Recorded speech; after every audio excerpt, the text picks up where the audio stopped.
নমস্কার বন্ধুরা, কেমন আছো? আশা করি সবাই খুব ভালো আছো। এই দেখো, আলু বেগুন দিয়ে রুই মাছের ঝোল।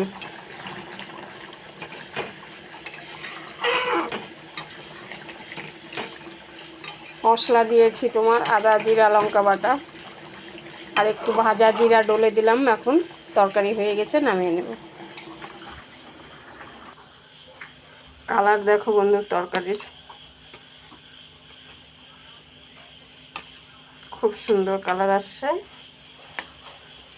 আমি কালারটা আনার জন্য কাঁচা পাকা লঙ্কা, মানে কিছু শুকনো লঙ্কা দিই। যতটা কাঁচা লঙ্কা দিই, ধরো 4 ভাগের 3 ভাগ কাঁচা লঙ্কা দিলাম, 1 ভাগ শুকনো লঙ্কা দিলাম। এভাবে মশলা করে রাখি। তো